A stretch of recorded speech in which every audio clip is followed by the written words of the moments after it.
लोहा जायकवाडी जे जागेचं प्रकरण होतं, धम्मध्वज त्या ठिकाणी हटवला होता आणि मागील काही दिवसामध्ये या ठिकाणी बौद्ध अनुयायांच्या वतीनं तो धम्मध्वज पुनर्स्थापन करण्यात आला होता.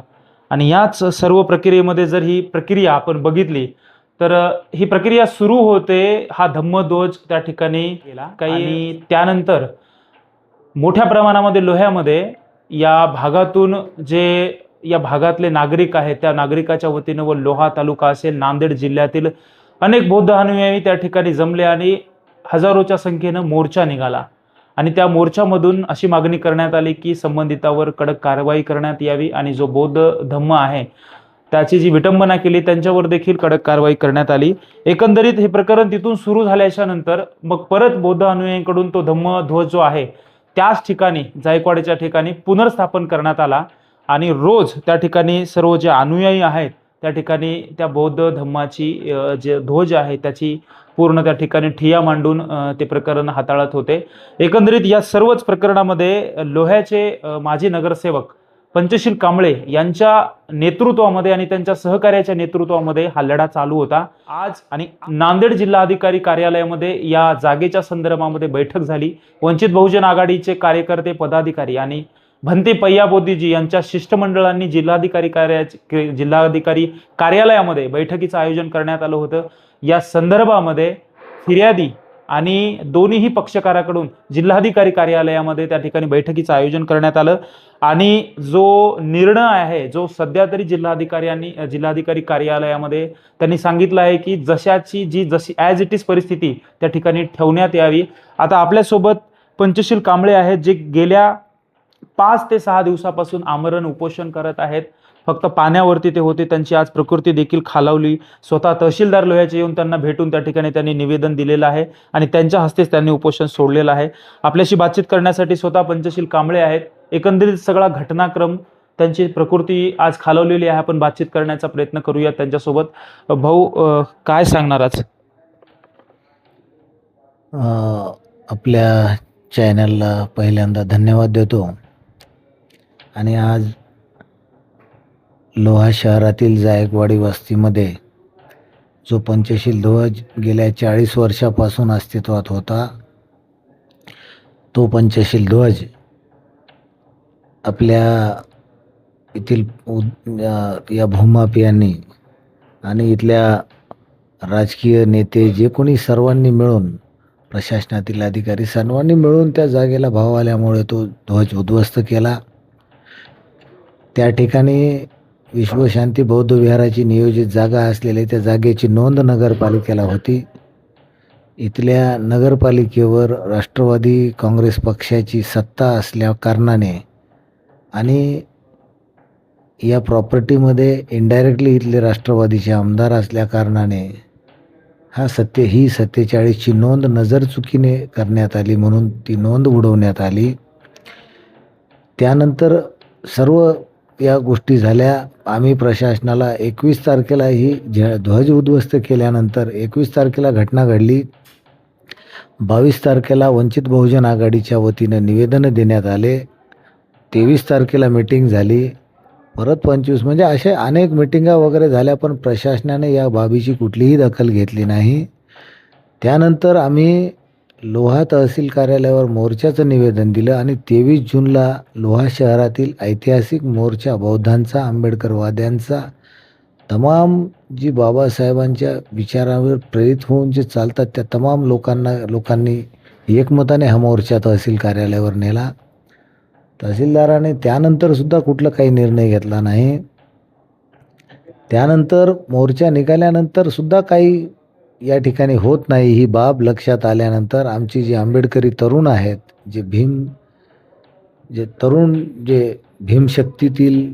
भीमशक्ती म्हणजे आम्ही सर्व आंबेडकरवादी, यांना ह्या बाबी सहन होत नव्हत्या की बाबा अन्याय आपल्यावर 40 वर्षाचा ध्वज उद्ध्वस्त केला आहे, तुम्ही काय कायदेशीर बाबी या. पण नाही, तसं नाही.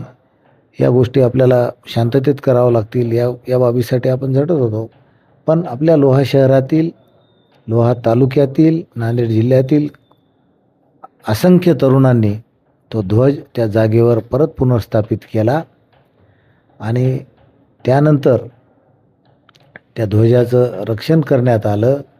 आणि त्यानंतर आमच्या ज्या मागण्या होत्या की तुम्ही या ध्वज तिथं पुनर्स्थापित केला आहे, पण ध्वज काढणाऱ्यावर तुम्ही गुन्हे दाखल करा, ज्यांनी उद्ध्वस्त केला आहे त्यांच्यावर गुन्हे दाखल करा, या भूमाफियावर, या दिगंबर कोटलवार, निखिल कोटलवार या सर्वांवर पण शासनानं कुठे काही नोंद त्याची घेतली नाही. मग नंतर मी 13 ऑगस्टला उपोषणाचं निवेदन दिलेलं होतं.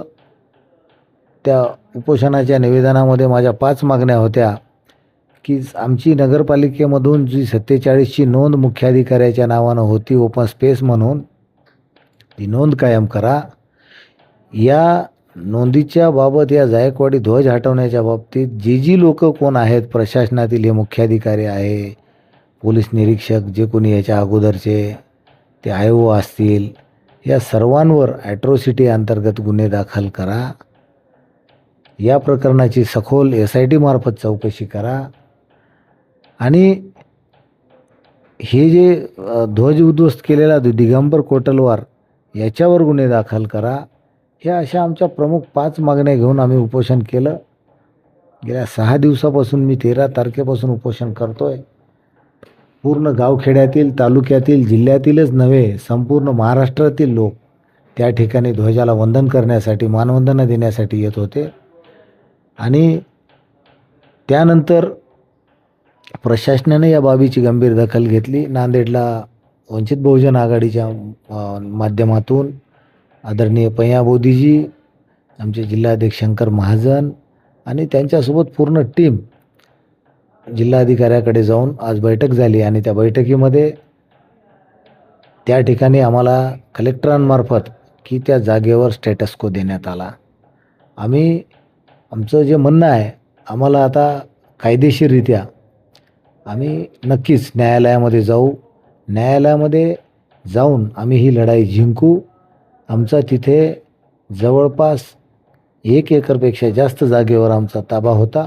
पण आता याच्या पुढची लढाई आम्ही 8ला 8 एकर शासनाची जी जमीन होती, ह्या भूमाफियांनी, इथल्या राजकारण्यांनी, प्रशासनातील अधिकाऱ्यांनी सर्वांनी संगनमत करून ज्या प्रकारे ह्या लाटण्याचा प्रयत्न केला, आणि त्या सर्वांच्या विरोधात आम्ही नक्कीच न्यायालयीन लढाई कायदेशीर मार्गाने जिंकणार आहोत. आंबेडकरी समाज या आंदोलनाच्या माध्यमातून एकजूट झाला, त्याबद्दल मी सर्व आंबेडकरी समाजांचं खूप खूप आभार व्यक्त करतो. आणि या आंबेडकरी चळवळीमधून जे दलाल बाहेर पडले, परत त्यांना आंबेडकरी चळवळ स्वीकारणार नाही, हे तितकंच खरं आहे. भाऊ, जो हे जर पत्र बघितलं, यामध्ये असं म्हटलेलं आहे की आहे ती परिस्थिती त्या ठिकाणी कायम ठेवून सदर अर्जदार आणि गैर अर्जदार यांनाही ते लागू राहील, आणि पुढची जी लढाई आहे ती न्यायालयीन असणार आहे. तर आपली जी पुढची दिशा काय असणार आहे?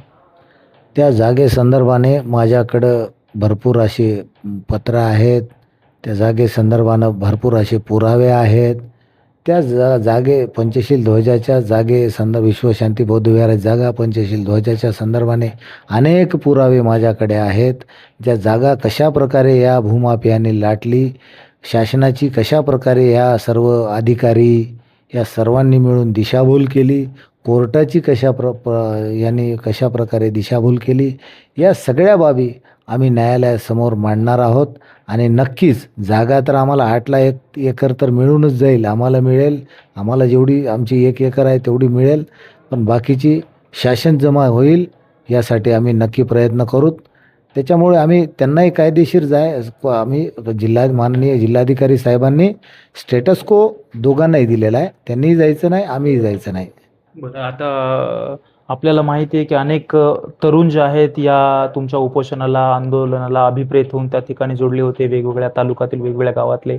आता आपण रोज त्या ठिकाणी उपोषणस्थळी होतात, गस्त घालत होते. पुढची परिस्थिती काय आहे? आता त्या ठिकाणी तरुण जमा होणार का? किंवा आता त्या ठिकाणी कोणी जसं गस्त रोज प्रत्येक गावाचे येऊन घालत होते बौद्ध अनुयायी, तर आता पुढं काय दिशा असणार आहे?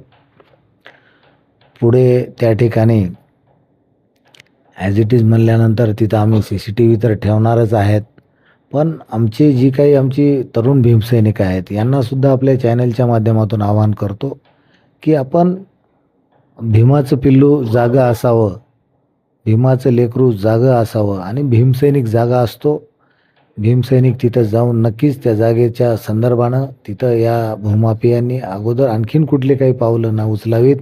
त्या ठिकाणी आपला पंचशील ध्वज आहे, निळा ध्वज आहे, विश्वशांती बौद्ध विहाराची नियोजित जागा असलेली पाटी आहे. या सर्व बाबी आपल्या तिथं त्या जागेवर आहेत. नक्कीच आम्हाला आमच्या ध्वजाचं रक्षण करण्यापासून कोणी आम्हाला रोखणार नाही. आम्ही तिथं जाऊन बाकी नंतर दुसऱ्या काही गोष्टी करणार नाही. म्हणजे दुसऱ्या काही गोष्टी म्हणजे आम्ही तिथं काही विहाराचं बांधकाम वगैरे असं बाकीच्या काही गोष्टी करणार नाही. पण आमच्या जे पंचशील ध्वज आहे, आमची अस्मिता आहे, आमचं अस्तित्व आहे, त्या ध्वजाच्या रक्षणासाठी आम्ही तिथं जाऊ. आणि ज्या वर्षातून जे आमची बौद्धांची 12 सणं असतात, जे 12 पौर्णिमा असतात, आमची भीमजयंती असते, नक्कीच त्या ठिकाणी आम्ही साजरी करू. याही बाकी एवढंच सत्य आहे. तर धन्यवाद भाऊ, आपली तब्येत खालावलेली आहे असं असताना देखील आपण आमच्या चॅनलशी संवाद साधलात.